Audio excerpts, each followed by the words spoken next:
Halo guys, kembali lagi nih di channel Anak SMA. Nah, ngomong-ngomong soal materi geografi nih, pasti tidak akan asing lagi kan dengan materi interaksi keruangan desa dan kota, apalagi anak IPS. Nah, Mimin mau tanya nih, kalian tinggal di desa atau tinggal di kota? Dan kalau pernah merasakan kedua tempat tersebut, apa sih perbedaan kedua hal itu? Kalau menurut Mimin nih ya, kalau desa itu tempatnya sejuk, pemandangannya indah, udaranya segar, dan pastinya ceweknya cantik-cantik. Ups, sedangkan kota pasti cuacanya panas, banyak kemacetan, banyak polusi.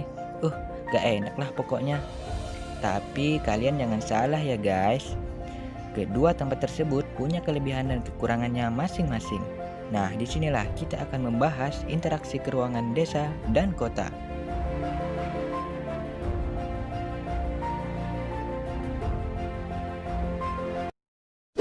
Struktur keruangan desa berasal dari bahasa Sanskerta. Desi artinya tanah kelahiran atau tumpah darah.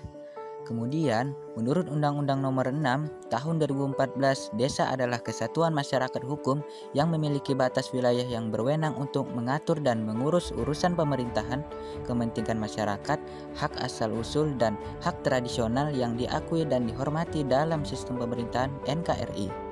Selain itu, desa memiliki ciri-ciri masyarakat yang dekat dengan alam, ikatan sosialnya kuat, adat istiadat dan norma agama kuat, dan hubungan kekerabatannya bersifat paguyuban. Ngomong-ngomong soal itu, apa kalian tahu apa itu paguyuban? Paguyuban atau Gemenscape adalah kelompok-kelompok sosial yang anggota-anggotanya memiliki ikatan batin yang murni, bersifat alamiah dan kekal.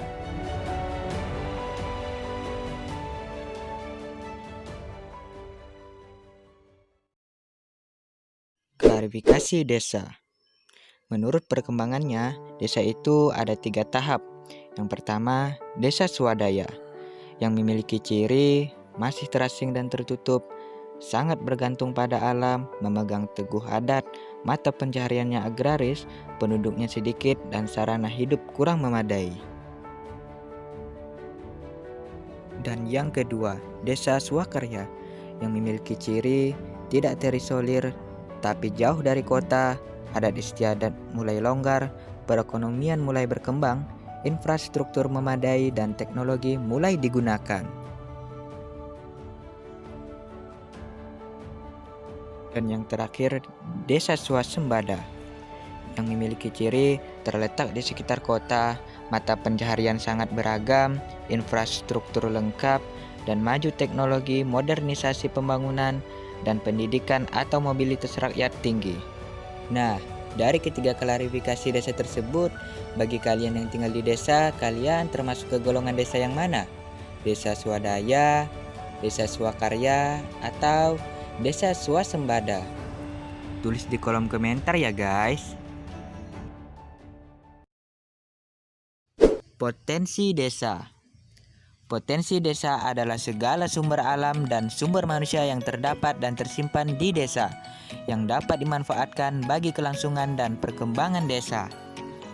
Potensi desa dibagi menjadi dua, yaitu potensi fisik desa yang meliputi unsur seperti tanah, air, ternak, dan penduduk. Dan yang kedua, potensi penduduk desa yang meliputi unsur gotong royong, aparatur desa, dan lembaga desa. Nah, itulah dia berbagai potensi desa beserta unsur-unsurnya. Nah, sampai di sini kita sudah cukup banyak tahu ya mengenai desa. Menurut kalian, apa sih yang membuat kalian betah tinggal di desa?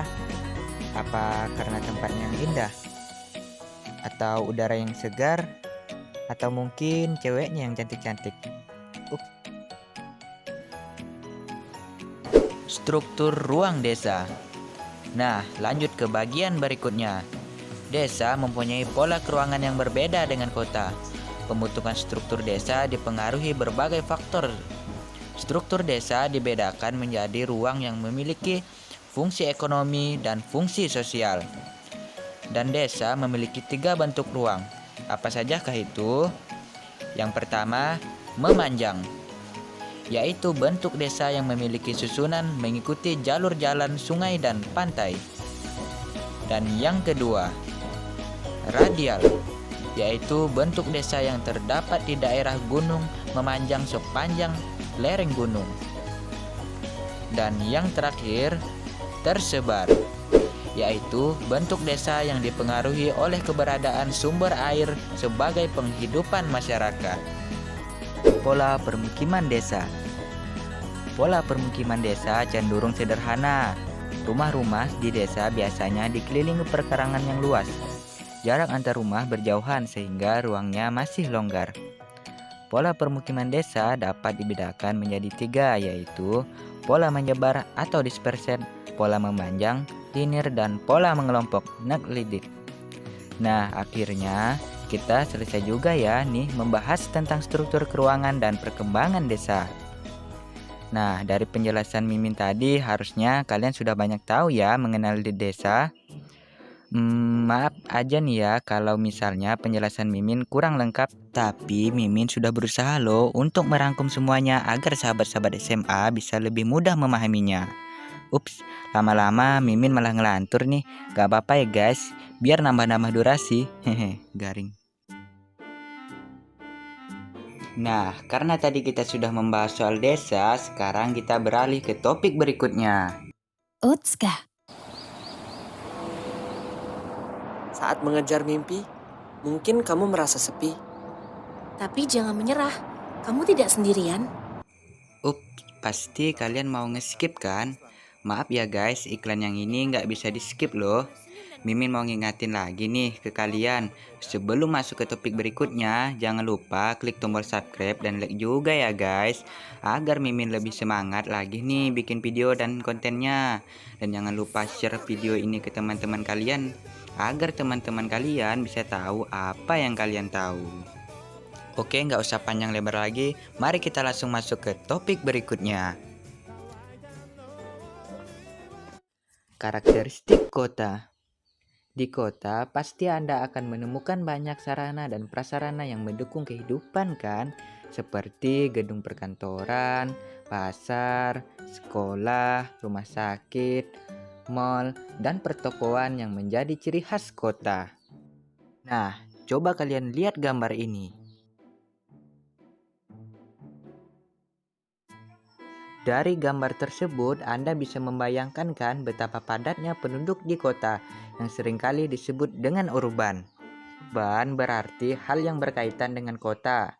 Pembahasan tentang kota menyangkut bentang budaya baik berbentuk artifisial, budaya, sosial, maupun ekonomi. Menurut Erbinarto 1984, kota merupakan suatu sistem jaringan kehidupan yang ditandai dengan kepadatan penduduk tinggi dan diwarnai dengan strata ekonomi yang heterogen serta bercorak materialistis. Menurut Undang-Undang Republik Indonesia Nomor 23 Tahun 2014 tentang pemerintah daerah perkotaan adalah wilayah dengan batas-batas tertentu yang masyarakatnya mempunyai kegiatan utama di bidang industri dan jasa. Salah satu karakteristik kota adalah tingkat kepadatan penduduknya yang tinggi. Kalian tebak apa coba karakteristik lain dari suatu kota? Menurut Erbinarto 1984, kota dibedakan menjadi karakteristik fisik dan karakteristik sosial. Nah, itulah dia berbagai karakteristik mengenai kota. Tingkatan perkembangan dan fungsi kota. Bagaimana tingkatan perkembangan sebuah kota? Berdasarkan tingkatan hierarki jumlah penduduk kota, National Urban Development Strategy atau NUDS 1985 membagi kota menjadi 5 tingkatan sebagai berikut. A. Kota metropolitan dengan jumlah penduduk lebih dari 1 juta jiwa. B. Kota besar dengan jumlah penduduk 500.001 sampai 1 juta jiwa. C. Kota menengah dengan jumlah penduduk 100.001 sampai 500.000 jiwa. D. Kota kecil A, jumlah penduduk 50.001 sampai 100.000 jiwa. Dan E. Kota kecil B, jumlah penduduk 20.000 sampai 50.000 jiwa. Kota yang berasal dari perkembangan suatu daerah mengalami beberapa tahap pembentukan. Lewis Mumford 1961, seorang pakar perkotaan dari USA, berpendapat bahwa tahap perkembangan kota sebagai berikut. A. Tahap Eopolis, yaitu perkembangan desa yang teratur menuju arah kehidupan kota. B. Tahap Polis, yaitu perkembangan kota yang sebagian penduduknya masih berorientasi pada sektor agraris. C. Tahap Metropolis, yaitu perkembangan kota yang telah mengarah pada kegiatan industri. D. Tahap Megapolis, wilayah perkotaan yang terdiri atas gabungan beberapa kota metropolis. E. Tahap Trianopolis, yaitu perkembangan kota yang ditandai dengan kekacauan, kemacetan lalu lintas, dan tingkat kriminalitas tinggi. Dan yang terakhir, tahap Nekropolis, suatu kota yang mulai ditinggalkan penduduknya dan menjadi kota mati. Ngomong-ngomong soal kota mati, apa sahabat SMA tahu seperti apa itu kota mati? Mimin kasih contoh ya. Salah satunya yaitu Pripyat di Ukraina. Pripyat adalah kota hantu di dekat pembangkit listrik tenaga nuklir Chernobyl di Oblast Kiev, utara Ukraina, dekat perbatasan Belarus. Kota ini dibangun pada tahun 1970 untuk para pegawai pembangkit listrik tenaga nuklir Chernobyl beserta keluarganya. Serem juga ya guys ceritanya, namanya juga kota hantu. Ya tidak akan luput dari yang namanya kehororan. Aduh, Mimin malah ngelantur nih, malah bahas yang horor-horor. Maaf ya guys. Potensi kota. Menurut kalian, apa saja pengaruh perkembangan kota terhadap daerah sekitarnya? Kota yang terus berkembang berpengaruh bagi daerah sekitarnya. Potensi kota dapat dibedakan menjadi potensi ekonomi, sosial, budaya, dan politik. Potensi ekonomi. Kenyataannya, lahan di kota semakin terbatas. Keterbatasan lahan di perkotaan disiasati dengan membangun gedung-gedung perkantoran bertingkat. Warga kota melakukan kegiatan ekonomi pada bidang jasa yang membutuhkan spesialisasi seperti tenaga medis dan jasa konsultan. Potensi budaya. Unsur budaya mencakup bahasa, sistem pengetahuan, organisasi sosial, sistem peralatan hidup dan teknologi, sistem mata pencaharian, sistem religi, dan serta kesenian. Potensi sosial.